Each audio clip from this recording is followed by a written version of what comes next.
예, 오늘 창세기 20장 말씀인데 우리가 8절까지만 읽었지만 오늘 본문을 읽었을 때 어디선가 한번 봤던 이 장면이 데자뷰 되는 듯한 느낌을 받습니다.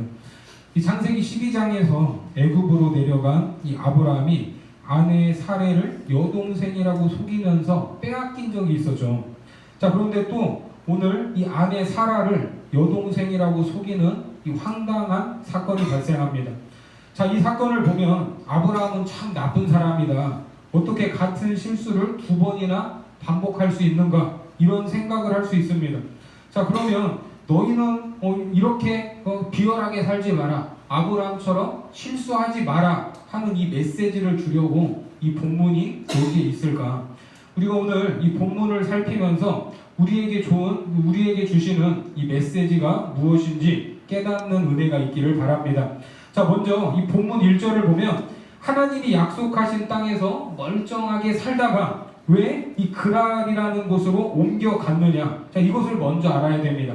자, 1절 말씀 같이 한번 읽겠습니다. 아브라함이 거기서 네게브 땅으로 옮겨가 가데스와 술 사이 그랄에 거류하며. 자, 지난 시간 이 19장에서는 이 소돔과 고모라의 멸망을 봤습니다. 그 땅에 불과 유황비가 내리는 이 하나님의 심판, 상상할 수 없었던 초자연적인 재해가 일어났는데 그때 아브라함도 광야에서 그 광경을 바라봤습니다. 창세기 19장 27절과 28절 말씀해 보니까 아브라함이 그 아침에 일찍이 일어나 여호와 앞에 서 있던 곳에 이르러 같이요 소돔과 고모라와 그 온 지역을 향하여 눈을 들어 연기가 옹기 가마에 연기같이 치솟음을 보았더라. 자, 이렇게 소돔과 고모라의 멸망, 이 장면을 아브라함이 봤습니다. 그런데 이런 자연적인 재난이 일어나면 그 지역에만 영향이 있겠습니까? 아마도 직접적 또 간접적으로 이 주변에 있는 땅에도 영향을 미쳤을 것입니다. 이 최근에 지구촌 곳곳에서 이 화산이 폭발해가지고 연기가 치솟고 또 용암이 흘러 넘치면 그 지역은 말할 것도 없고 주변까지 이 화산재가 내려서 완전 이 엉망이 되고 이런저런 피해를 입는 장면을 우리가 보게 됩니다. 이 목축을 하는 아브라함 입장에서 가축들을 먹이기 위해서는 물과 초목을 찾아다녀야 했는데 그래서 창세기 12장에서도 기근이 왔을 때 애굽으로 내려가지 않았습니까? 자, 마찬가지로 이번에는 소돔과 고모라에 내린 큰 재앙 때문에 이 아브라함이 이동할 수밖에 없었던 상황이 된 겁니다. 예전처럼 애굽으로 내려갈 수는 없었지만 그래도 피해를 최소화하기 위해서 찾아간 곳이 어디냐? 바로 블레셋 땅이었어요. 하지만 이 블레셋으로 간 사람이 아브라함만 있었을까? 소돔과 고모라 근처에 살던 이 많은 족속들도 블레셋 땅으로 이동했을 것입니다. 자, 요즘 한 번씩 뉴스에 등장을 하는데 지금 유럽에서 가장 큰 골칫거리 중에 하나가 바로 난민들입니다. 난민들. 이 내전으로 인해서 생긴 난민들을 이 자기 나라에 받느냐 마느냐를 두고 이런저런 말들이 많습니다. 왜? 이게 난민들이 한두 사람이 아니고 최소 수백 명에서 많게는 이 몇만 명이 한꺼번에 넘어오기 때문에 그 사람들을 다 받으면 사회적인 문제 발생의 소지가 되기 때문입니다. 자, 이 당시에도 마찬가지예요.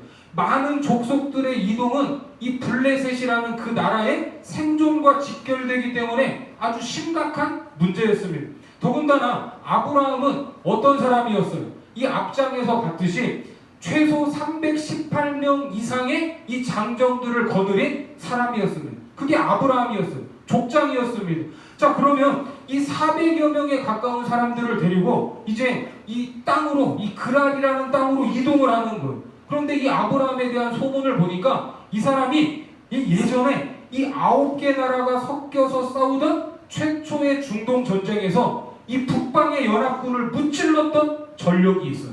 그리고 가진 재물이 얼마나 많이 있으면 소돔 왕이 재물을 주겠다고 하는 것도 거부했던 사람이에요. 그게 누구예요? 아브라함이에요. 아브라함. 그래서 아마 그 지역에서 이 사람 배짱이 보통이 아니다 라는 이러한 소문이 났을 수도 있습니다. 자, 그런 족장이 400여 명의 장정들을 데리고 내 땅에 들어오면 겁이 나겠어요? 겁나지 않겠어요? 겁이 날 수밖에 없는 거예요. 이 사람이 언제 반란을 일으킬지, 언제 무슨 일을 일으킬지 알 수가 없는 거예요. 그러니까 그랄 왕의 입장에서는 이제 전략이 필요했는데 그게 무엇이었냐면 정략 결혼이었습니다. 따라해보세요. 정략 결혼.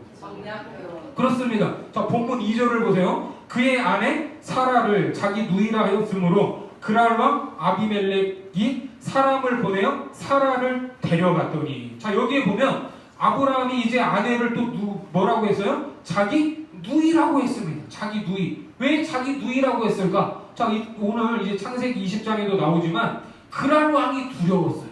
세상 왕이 두려워서 아내를 또 자기 여동생이라고 속였습니다. 자, 그런데 그랄 왕 아비멜렉의 입장에서는 지금 누가 두려운 거예요? 아브라함이 두려운 거예요. 아브라함이 두려워서 정략 결혼을 하려고 했는데 마침 누가 있어요? 그 집안에 여동생이 있다고 하니까 그냥 데려왔던 것입니다. 아비멜렉이 데려간 게 아니라 누가 데려갔어요? 아비멜렉이 사람을 보내서 데려갔습니다. 그러니까 창세기 12장에서 자기 아내를 여동생이라고 속이고 넘겼을 때와 지금 상황이 달라요. 창세기 12장 말씀 같이 한번 보겠습니다. 시작. 그가 애굽에 가까이 이르렀을 때에 그의 아내 사라에게 말하되 내가 알기에 그대는 아리따운 여인이라. 자, 이때에도 사라의 나이가 65세였는데 뭐 아름다웠다고 쳐요. 그런데 지금은 사라의 나이가 몇 세예요? 90세예요. 90세. 완전 할머니가 됐습니다. 예뻐서 데려가는 것이 아니에요. 예뻐서. 네? 이해가 되십니까? 90 먹은 할머니가 아무리 예쁘다고 해도 화장을 하고, 예? 변장을 하고 별걸 다 해도 20대 이 자매를 이길 수 있어요? 없어요? 미모로. 이길 수가 없는 거죠. 그 땅에 여자가 없습니까? 예뻐서 데려간 게 아니었어요. 그러니까 아비멜렉의 입장에서는 아브라함과 동맹을 맺으려고 그 가족을 볼모로 정략 결혼을 하는 것이 가장 현명한 대처법이었기 때문에 그 가족 하나를 데려간 겁니다. 자, 그리고 당시에 정략 결혼을 통해서 이 족속 간의 평화를 유지하는 일은 아주 흔한 일이었기 때문에 지금 이 사건이 사실은 특별한 일도 아니에요. 아브라함이 여동생이라고 하니까 그냥 의심 없이 자기의 후궁으로 데려간 것 뿐입니다. 물론 이 아브라함의 행동을 우리가 뭐 이해할 수는 없어요. 어떤 때는 뭐 그렇게 용맹해서 전쟁에서 다 무찌르기도 하고, 또 하나님을 대면해가지고는 소돔과 고모라를 용서해달라고 중재하기도 하고, 또 하나님의 말씀대로 심판이 이루어지는 것을 직접 눈으로 봤던 사람이 또 이렇게 그랄 왕 앞에 가서는, 블레셋 땅에 가서는 또 겁을 먹어가지고 해서는 안 될 일을 저지르고 있습니다. 더군다나 지금 무슨 약속까지 받았어요? 아내 사례를 통해 후손까지 약속을 받은 상황입니다. 그런데 그 아내를 넘겨버렸어요. 이게 일이 지금 이쯤 되니까 하나님이 그날 밤에 긴급하게 또 개입을 하십니다. 자, 본문 3절부터 6절까지 말씀해 보니까 그 밤에 하나님이 아비멜렉에게 현몽하시고 그에게 이르시되 네가 데려간 이 여인으로 말미암아 네가 죽으리니 그는 남편이 있는 여자임이라. 아비멜렉이 그 여인을 가까이 하지 아니하였으므로 그가 대답하되 주여 주께서 의로운 백성도 멸하시나이까. 그가 나에게 이는 내 누이라고 하지 아니하였나이까. 그 여인도 그는 내 오락이라 하였사오니 나는 온전한 마음과 깨끗한 손으로 이렇게 하였나이다. 6절 같이요. 하나님이 꿈에 또 그에게 이르시되 네가 온전한 마음으로 이렇게 한 줄을 나도 알았으므로 너를 막아 내게 뱀죄하지 아니하게 하였나니 여인에게 가까이 하지 못하게 함이 이 때문이니라. 그렇습니다. 하나님이 그날 밤에 이 꿈에 찾아가셔서 이 아비멜렉을 가만두지 않겠다고 합니다. 사라의 몸에 손도 대지 못하겠습니다. 왜? 사라에게 하나님이 약속한 생명이 있었기 때문입니다. 예? 물론 아마 손도 안 댔을 거예요. 할머니였기 때문에. 자, 그리고 7절을 보세요. 7절 시작. 이제 그 사람의 아내를 돌려보내라. 그는 선지자라. 그가 너를 위하여 기도하리니 네가 살려니와 내가 돌려보내지 아니하면 너와 내게 속한 자가 다 반드시 죽을 줄 알지니라. 자, 그리고 여기에서 아주 중요한 이야기가 나오는데 하나님이 아브라함을 무엇으로 소개를 하고 있죠? 선지자로 소개를 하십니다. 선지자로. 한 칸 앞으로 넘겨주세요. 자, 선지자로 소개를 하는데 이 선지자는 이 두 가지 개념을 포함을 하고 있어요. 첫 번째는 뭐냐면, 자, 따라해 보세요. 부름받은 자. 자, 선지자는 부름받은 자예요. 그리고 두 번째는 따라해 보세요. 선포하는 자. 그렇습니다. 선지자는 부름받은 자고 선포하는 자라는 뜻을 포함을 하고 있습니다. 자, 그러면 우리는, 저와 여러분들은 선지자일까요? 선지자가 아닐까요? 예? 우리는 선지자일까요? 선지자가 아닐까요?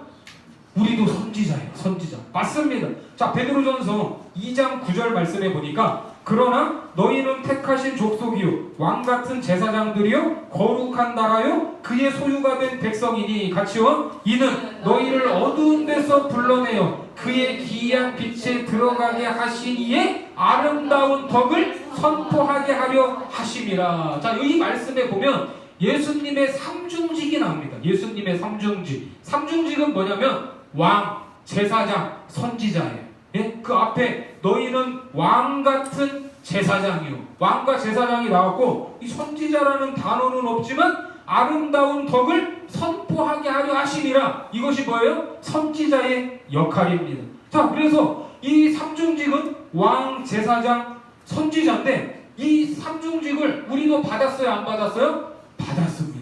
우리도 예수 그리스도와 함께 왕 노릇을 하고 이 제사장처럼 중재하고 이 선지자와 같은 역할을 우리도 이 땅에서 행해야 되는 거예요. 자, 그렇게 이제 그 선지자로 부름을 받은 아브라함이 그가 너를 위하여 기도하리니. 자, 이것이 아브라함의 역할이고 신분입니다. 그것을 이제 하나님이 말씀을 하셨어요. 그래서 소돔과 고모라가 멸망할 때 하나님은 롯을 건지셨는데, 물론 하나님이 택해서 건지셨지만 굳이 성경에서는 뭐라고 말해요? 아브라함을 생각하사 롯을 건지셨다, 이렇게 말씀하고 있습니다. 하나님은 선지자의 기도를 들으세요, 안 들으세요? 들으십니다. 자, 그런데 아브라함은 지금 자기 신분이 뭔지도 모르고 그저 세상왕 아비멜렉이 두려워서 자기 아내를 누이라고 속였습니다. 하지만 실상은 뭐예요? 아브라함이 기도를 할 때 누가 살 수가 있는 거예요? 아비멜렉이 살 수 있었던 것입니다. 아멘이십니까? 사실 우리가 직면한 현실은 여전히 아비멜렉이 왕권을 쥐어잡고 세상의 힘을 가지고 있습니다. 그런데 성경은 뭐라고 말하냐면, 이 땅을 위해 하나님께 기도하는 선지자, 하나님의 사람들이 있어야 세상 사람들이 살 수 있다, 이렇게 말하는 거예요. 아멘이십니까? 예? 세계의 정치, 세계의 경제를 미국의 트럼프가 좌지우지하는 것처럼 보여도 그것이 아닙니다. 하나님의 사람이 없으면 그들이 죽는데요. 그들이. 우리 그 옆에 있는 분들에게 한번 이렇게 말씀해 주세요. 그렇게 안 봤는데 정말 대단하시네. 정말 우리가 그렇게 대단한 존재로 부름을 받았습니다. 아브라함이 기도를 해줘야 아비멜렉이 살 수 있듯이, 이것이 이 세상에서 부름받은 저와 여러분들의 위치라는 것을 기억하시기 바랍니다. 자, 그리고 오늘 이 본문의 위치도 아주 중요해요. 자, 우리가 이제 4월부터 이 창세기 11장 데라의 족보를 시작해서 이제 지금까지 이제 한 장 한 장 계속 살펴왔는데, 이삭에 대한 이야기는 언제부터 나왔냐면 17장에서부터 나왔습니다. 17장. 자, 그런데 이삭을 준다고만 했지 바로 안 주셨어요. 이삭이 언제 태어납니까? 창세기 21장에 가서야 이제 이삭이 태어납니다. 그런데 뭐 오늘 사건은 이제 당연한 이야기지만, 이제 이삭의 이야기가 나온 17장과 이삭이 태어나는 21장 사이에 이제 오늘 이야기가 있어요. 자, 오늘 본문 앞뒷장 역시도 누구에 대한 이야기가 나오냐면 이삭에 대한 이야기가 나와요.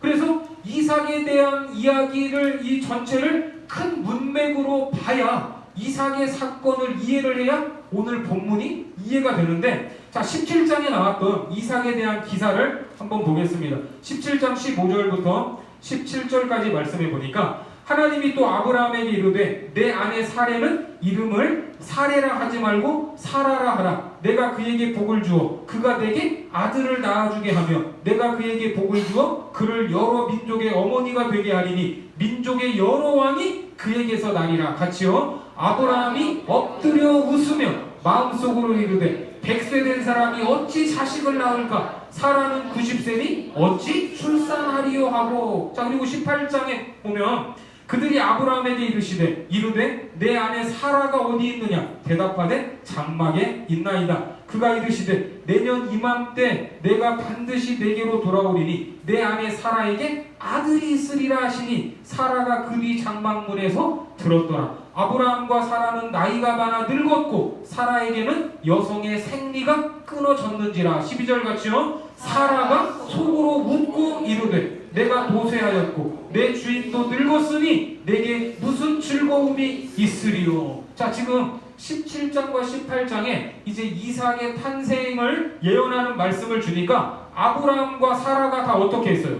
다 웃었어요. 이게 웃은 거지만 사실 어떤 웃음입니까? 비웃음입니다. 이삭에 대한 하나님의 약속이 인간적으로 보면 지금 말이 돼요, 안 돼요? 말도 안 되는 웃기는 이야기예요. 웃기는 이야기. 그래서 아브라함도 웃고 사라도 웃었어요. 비웃었어요. 현실적으로 기가 막힌 말씀이었고 이렇게 봐도 저렇게 봐도 도무지 불가능하다는 것을 지금 계속해서 확인을 해주고 있습니다. 하지만 그들의 비웃음에도 불구하고 결국 21장에서 이삭이 태어나는데 이삭이라는 이름의 뜻이 뭐예요? 웃음이라는 뜻입니다. 웃음이라는 뜻. 그들은 비웃었지만 하나님이 진정 웃음을 주셨어요. 이삭을 주시면서. 그렇죠? 그리고 이제 그 앞에서 소돔과 고모라에서 롯이 아브라함의 중재로 구원을 받았고 오늘 아비멜렉도 누구의 기도로? 아브라함의 기도로 하나님의 은혜를 입는 장면이 나옵니다. 아브라함에게 하나님이 하신 약속은 크게 봤을 때 열국의 아버지가 되고 믿음의 조상이 되는 것입니다. 이 약속은 하나님으로만 가능하기 때문에 아브라함을 불렀을 때도 하나님이 아브라함으로 하여금 모든 것을 다 포기하게 하셨어요. 아브라함의 배경, 아브라함의 힘 이런 걸 다 포기하게 하셨어요. 본토 친척 아버지의 집을 떠나라고 하셨습니다. 그것이 생명줄이었는데 그리고 15장에서는 하늘의 별과 바다의 모래를 언급하시면서 후손을 약속하셨고 17장에서는 너로 인해 많은 나라가 일어나고 왕들이 일어난다 이렇게 말합니다. 시간이 흐르면서 약속의 내용을 다시 한번 확인하시고 그 약속들이 점점 구체화되어 가고 있었습니다. 그러면서 동시에 강조하셨던 내용이 있는데 그게 뭐냐면 따라해보세요. 이 모든 약속은 하나님이 이루신다. 그렇습니다. 이거를 동시에 강조하셨어요. 하나님이 이루어 가시는 약속이라는 것에 초점이 있었습니다. 그래서 17장에서 강조됐던 말씀이 뭐냐면 내가일. 여기에서 내가는 누굽니까? 하나님입니다. 하나님. 나 여호와가 이루겠다 하는 이 말씀을 귀에 못이 박히도록 말씀하시면서 그 가운데에 이삭이 약속이 된 거예요. 그러니까 이삭은 아브라함이 그 늙어가지고 보약 한 재 다려먹고 낳은 아들이 아니에요. 사라가 늙어서 무슨 호르몬 주사 맞아서 낳은 아들이 아니라 누가 주시는 아들이에요? 하나님이 주시는 아들이라는 것입니다. 그래서 오늘 이 사건이 왜 여기에 기록이 되어 있는가? 이삭을 아브라함에게 약속하고 난 이후에 그리고 이삭이 태어난 이 사이에 소위 말해 믿음의 조상이라고 불리는 아브라함조차 말도 안 되는 실수를 저지르는 인생이었다. 아내를 2번 팔아먹잖아요. 그런 인생이었다라는 것이 소개되면서 인간이 얼마나 무능한가, 얼마나 하나님의 계획에 단 1도 도움이 되지 않는가를 오늘 이 사건을 통해서 다시 한번 드러내고 있는 것입니다. 그리고 사라도 마찬가지. 사라도 이미 생리가 끊어진 여인입니다. 이처럼 사람들에게 갖추어진 조건으로는 하나님의 약속된 열매가 맺어질 수 있어요, 없어요? 맺어질 수 있는 조건이 하나도 없습니다. 그거를 아브라함과 그 아내 사라를 통해서 지금 말하고 싶은 거예요. 그래서 성경은 아브라함의 실수를 통해서 자꾸 드러내는 것이 그 인간 나쁜 놈, 모질이 그렇게 은혜 받고 왜 저 모양이야? 지금 이거를 유도해내는 것이 아니라 인간이 그렇게 모질이 갖고 지금 은혜를 잊고 참 나쁜 짓거리를 하고 실수를 반복함에도 불구하고 이 사이에서 무엇이 있는 거예요? 하나님의 역사가 있고 하나님의 주권이 있고 하나님의 열심이 드러나고 있다는 것입니다. 그러니까 오늘 아브라함이 이랬다고 해서 욕할 필요가 있어요, 없어요? 욕할 필요가 없어요. 왜? 사실은 아브라함의 모습이 누구의 모습입니까? 바로 나의 모습. 저와 여러분들의 모습입니다. 예? 아닙니까? 뭐 자신감이 넘치시는가? 뭐 아니면 더 좋은 일이고요. 예? 다시 본문으로 가서 이제 영문도 모른 채 하나님께 호되게 질책을 받은 아비멜렉이 열받아가지고 아브라함을 불렀습니다. 창세기 20장 9절부터 13절까지 말씀해 보니까 한 절씩 교독하겠습니다. 9절부터 13절까지. 아비멜렉이 아브라함을 불러서 그에게 이르되 네가 어찌하여 우리에게 이렇게 하느냐? 내가 무슨 죄를 내게 범하였기에 네가 나와 내 나라가 큰 죄에 빠질 뻔하게 하였느냐?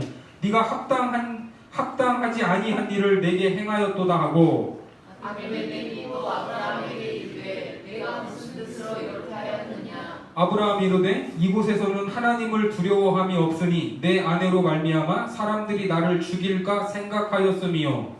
또 그는 정말로 나의 이복무이로서 내 아내가 되었음이냐? 하나님이 나를 내 아버지의 집을 떠나 두루 다니게 하실 때에 내가 아내에게 말하기를 이후로 우리의 가는 곳마다 그대는 나를 그대의 오라비라 하라. 이것이 그대가 내게 베풀 은혜라 하였었노라. 자, 지금 우리가 9절부터 13절까지 읽었는데요. 지금 이게 아브라함이 하는 대답을 보면 정말 어이가 없습니다. 예? 지금 이 사람이 진짜 과연 믿음의 조상인지, 예? 지금 너무나 지금 창피한 일이에요. 이게 무슨 생각을 하는지 알 수 있는데, 지금 읽었던 13절 말씀에 보면, 예? 이 결단을 했어요. 처음부터 무슨 결단을 했어요?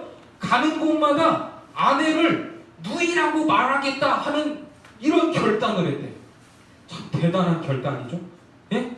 그렇잖아요. 13절에 하나님이 나를 내 아버지의 집을 떠나 두루 다니게 하실 때에 내가 아내에게 말하기를 이후로 우리의 가는 곳마다 그대는 나를 그대의 오라비라 하라.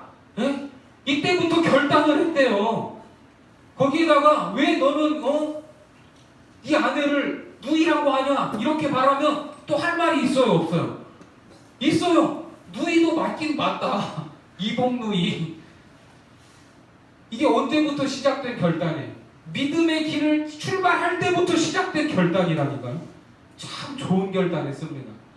그래도 지금 그때 애굽에 내려갔을 때 한번 혼이 났으면 내가 그때 잘못 생각했구나. 바뀌어야 되는데 바뀌었어요? 안 바뀌었어요? 안 바뀌었어요. 지금 그 버릇이 25년 동안 고쳐지지 않았습니다. 25년 동안 하나님을 알아가고 그 역사를 목도하면서 믿음이 성장했는데 그 마인드가 변했어요? 안 변했어요? 변하지 않았어요. 정말 놀라운 일입니다. 그런데 이게 누구의 모습이라고요? 누구의 모습이라고요? 우리의 모습입니다. 우리의 모습. 우리도 20년, 30년을 믿었어도 여전히 변하지 않는 내 모습을 보고 때로 놀랄 때가 있어요, 없어요? 참 자신감이 넘치시는가? 물론 아니라면 이게 더 좋은 일입니다. 결국 아비멜렉은 아브라함에게 사라를 보냅니다. 자, 20장 14절과 15절 말씀해 보니까 아비멜렉이 양과 소와 종들을 이끌어 아브라함에게 주고 그의 아내 사라도 그에게 돌려보내고 15절 같이요. 아브라함에게 이르되 내 땅이 내 앞에 있으니 내가 거기에 좋은 대로 거주하라 하고. 자, 이렇게 해서 이제 아비멜렉이 아브라함에게 사라를 보냈어요. 자, 그러면 이 사라를 보낸 시점이 언제입니까? 어저께 데리고 와가지고 어제 밤에 보냈어요? 아니에요. 하룻밤이 지나고 나서 다음날 보냈습니다. 예? 일단 하룻밤이 지난 후에요. 자, 그러면 이 사실을 아브라함도 알고 아브라함의 종들도 알고 그 동네 사람들도 알고 다 알아요. 누구를 데려간 거예요? 사라를 아비멜렉이 데려가서 지금 아무튼 아비멜렉의 그 집에 가가지고 그 왕궁에 가서 지금 하룻밤 지내고 온 걸 사람들이 다 봤어요? 안 봤어요? 다 봤어요 지금. 그러면 아비멜렉이 사라와 동침을 하지 않았다 이거를 어떻게 증명을 할 수가 있어요? 없어요? 지금 하룻밤 지금 보내고 왔는데 예? 요즘에 지금 선거철이다 보니까 어느 유력 후보가 어느 여배우와 스캔들이 있었다 문자가 공개되고 또 막 증인들이 나와서 이런저런 말을 하는데 나는 아무 일이 없었다 이렇게 한마디 하면 사람들이 다 믿어요? 남녀 문제가 그렇게 간단해요? 지금 간단하지 않으니까 계속해서 말이 나오잖아요 지금. 그래요 안 그래요? 자 일단 겉으로 보면 왕이 한 나라의 왕이 여자를 데려가서 하룻밤이 지났습니다. 보내고 와서 지금 이야기하는 거예요. 어젯밤에 하나님께서 나타나서 뭐라고 하길래 나는 정말 저 여자를 손도 대지 않았단다. 이렇게 하면 믿어요 안 믿어요? 그냥 왕이 말하면 그냥 믿어요? 뭐 겉으로는 믿는다고 할 수 있지만 지금 이 상황이 그렇게 간단한 상황이 아닙니다. 이해가 되십니까? 지금 이 사건이 있고 나서 1년쯤 있다가 누가 태어나요? 이삭이 태어난다니까 이삭이. 그리고 아브라함은 평생 자녀가 없었어요. 그리고 지금 100살입니다. 아기를 낳을 수 있을까? 의문이 아니라 포기한 상황이었는데 하필 아비멜렉과 하룻밤을 지내고 어느 날 보니까 사라의 배가 불러온다면 이게 지금 어떻게 된 일이야? 지금 이 아버지가 이게 아브라함인지 아비멜렉인지 이거를 어떻게 증명을 할 수가 있느냐고요. 이거는 누가 봐도 논란의 거리가 될 수 있습니까? 없습니까? 이건 논란거리입니다. 논란거리.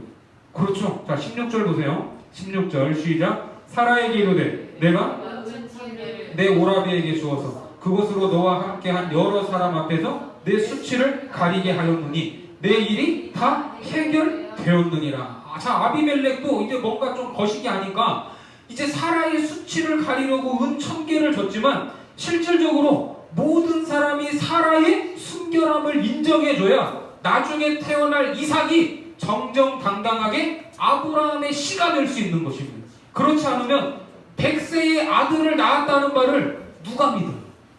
누가 믿어요? 아무도 믿지 않습니다. 아비멜렉은 네 일이 다 해결되었느니라 이렇게 말하지만 아빠가 이 사라 자식은 아비멜렉이다. 거기 하룻밤 갔다 왔더니 배가 불러왔다. 이런 소문이 날 수도 있는 상황입니다. 그렇게 되면 약속의 자녀가 사생아가 되는 거예요. 사생아. 그래서 누구도 부인할 수 없는 증거가 있어요. 증거가. 아비멜렉과 사라가 아무 일도 없었다는 증거가 있어야 되는데 그 증거가 있습니다. 자 17절 보세요. 17절 시작. 아브라함이 하나님께 기도하며 하나님이 아비멜렉과 그의 아내와 여종을 치료하사 출산하게 하셨으니. 자 여기에 보니까 아브라함이 하나님께 기도하여 아비멜렉과 그의 아내와 여종을 치료하셨고 그 결과 뭐가 됐어요? 출산하게 하셨다고 합니다. 자 이게 무슨 말인가? 도대체 이 아비멜렉 집안에 무슨 병이 있어서 왕과 그 아내 그리고 그 여종까지 치료를 받아야 됐는가? 이 병이 무슨 병일까요? 성병이었어요. 성병. 예? 아비멜렉은 이게 이름이 아니고 호칭입니다. 호칭. 그러니까 뭐 대통령, 블레셋의 왕은 블레셋의 대통령이 그냥 아비멜렉인 거예요. 이름이 아니고 호칭. 자 고대의 왕은 여자가 다 자기 여자예요. 예? 그런데 이 병이 어디서 시작됐는지는 몰라도 아비멜렉과 동침한 모든 여자들이 다 무슨 병에 걸렸어요? 성병에 걸려서 출산을 할 수 있어요? 없어요? 출산을 할 수 없었던 상황이 지금 계속해서 이어져 오고 있었던 것입니다. 그래서 하나님은 선지자인 아브라함의 기도를 받으라고 하셨고 아브라함이 기도하니까 그 병을 치료해 주신 거예요. 아비멜렉과 그 아내 여종들 모두가 치료되었다는 것은 누구보다 누가 더 잘할까요? 본인들이 잘 알았을 것이고 그 치료의 증거로 이제 출산까지 하게 된 겁니다. 그런데 만약에 아비멜렉이 그날 밤에 사라와 동침을 했다면 사라가 병에 걸렸을까요? 안 걸렸을까요? 사라가 병에 걸렸겠죠. 당연히 걸렸겠죠. 그런데 사라는 병에 걸리지 않았습니다. 사라를 아브라함에게 보낸 후에 이 질병들을 다 치료해 주셨어요. 그런데 더 놀라운 것은 이 사건조차도 하나님의 섭리 아래 있었다는 사실입니다. 자, 본문 18절 말씀 같이 보겠습니다. 시작. 여호와께서 이왕에 아브라함의 아내 사라의 일로 아비멜렉의 집의 모든 태를 닫으셨음이더라. 자, 이 일 아비멜렉의 문란함으로 인해 걸렸던 성병이 아비멜렉의 입장에서는 변명할 수 없이 당연한 결과였습니다. 예, 나름 나아보려고 노력도 했겠죠. 예? 뭐 약도 먹고 치료도 받아봤겠죠. 그런데 하나님은 그걸 치료되지 않도록 방치하셨어요.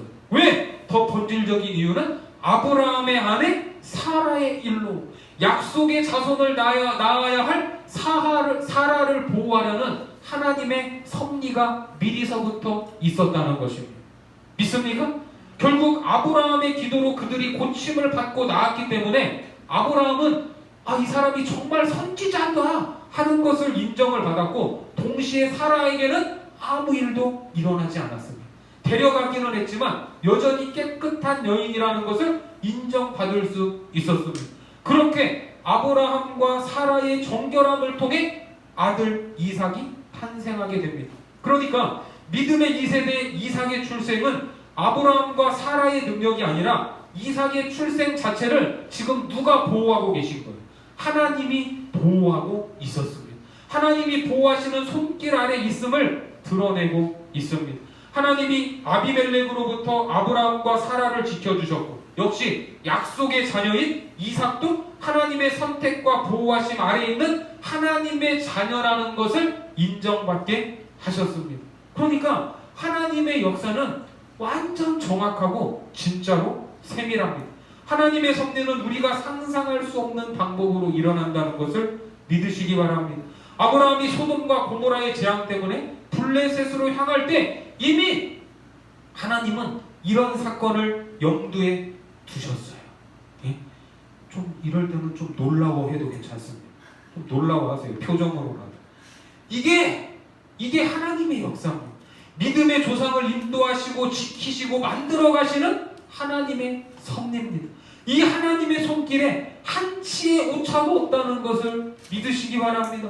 여기에 우리의 인생을 하나님께 맡겨야 할 이유가 있는 것입니다. 잠언 16장 3절과 4절 말씀해 보니까 너의 행사를 여호와께 맡기라. 그리하면 네가 경영하는 것이 이루어지리라. 4절같이요. 여호와께서 온갖 것을 그 쓰임에 적당하게 지으셨나니 악인도 악한 날에 적당하게 하셨나니라.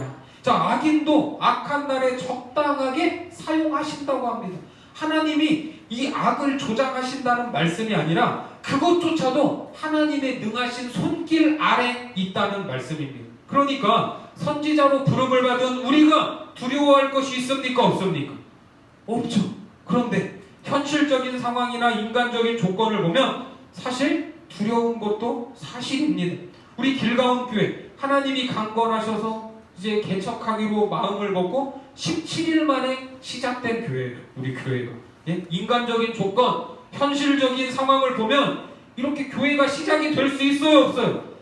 시작이 될 수 없는 교회였습니다. 마치 이삭 같습니다. 이삭. 그런데 그 무렵에 하나님이 저에게 주셨던 말씀이 이겁니다. 로마서 4장 17절과 18절 말씀에 보면 하나님은 죽은 자를 살리시며, 시작, 하나님은 죽은 자를 살리시며 없는 것을 있는 것으로 부르시는 이시니라. 아브라함이 바랄 수 없는 중에 바라고 믿었으니. 자, 이 말씀을 하나님이 주실 때 저는 뭐라고 했냐면 알겠습니다. 알겠습니다. 이게 네 알겠습니다가 아니라 알았어요.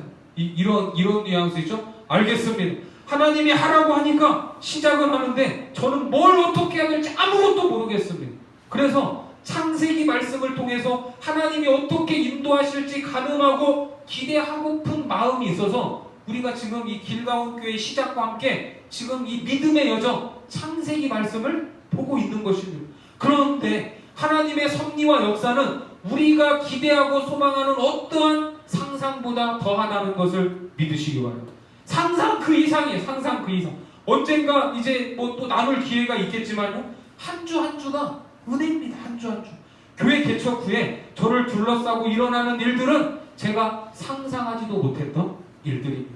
하나님이 이렇게도 인도하시는 것, 하나님이 이렇게도 채워주시는 것, 탄성이 절로 탄성. 저는 예배하는 여러분 이 한 분 한 분이 너무나 소중하고 귀합니다. 이 자리에 그냥 나와서 예배만 같이 이렇게 드려도 너무나 감사할 뿐이에요. 네? 이렇게 감사해요. 네? 그런데 여러분들 입장에서는 이 자리에 왜 나오셔야 되냐면 이 개척교회 목사를 돕기 위해서 나오시면 안 돼요. 예? 신목사가 신목사 얼굴을 봐서 이 자리에 나오시면 안 됩니다. 하나님이 이루어 가시는 이 위대한 역사에 동참하기 위해서 하나님의 일하심을 기대하는 마음으로 여러분들은 이 자리에 나오시기를 바랍니다. 여러분 앞으로 한번 보세요.